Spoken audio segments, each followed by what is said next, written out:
In this video, we will see how do we determine the domain and range of a given function.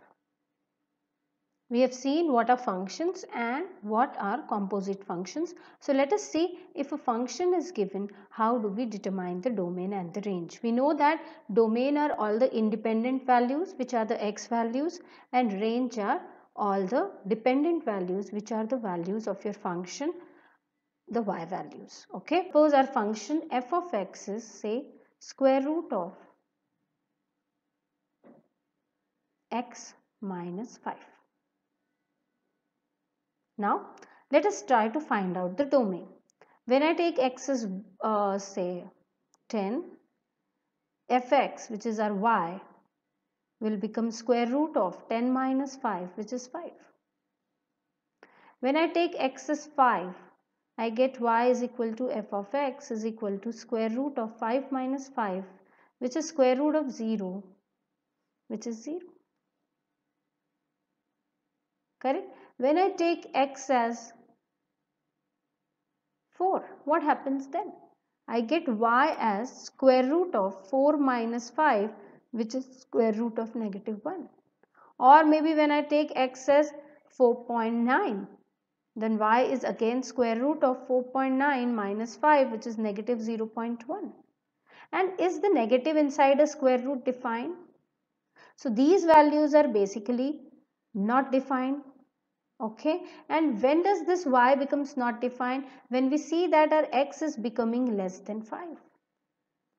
So we say that our domain is basically x belonging to all real numbers, and x should always be greater than or equal to 5.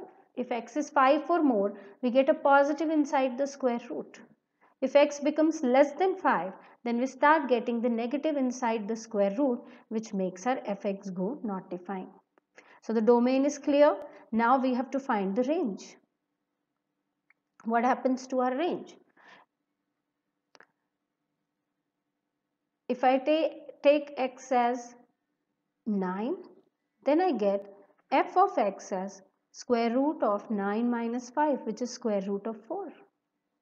And we know that square root of 4 can be positive 2 or a negative 2.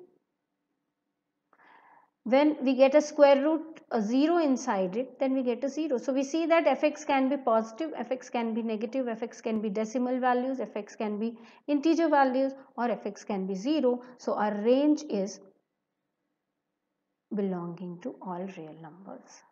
So how do we find the domain and range for a given function is clear to everyone. Just determine the value of x which makes your function go not defined and exclude that values from your domain and figure out what all are the possible values for range. In our next video, we will see what are inverse functions. Okay, if you have any doubts regarding this video, you can send me an email at kirti.mathacademy@gmail.com. This is my YouTube channel, Mathacademy. If you have liked my videos, please don't forget to like, share and subscribe. Thank you.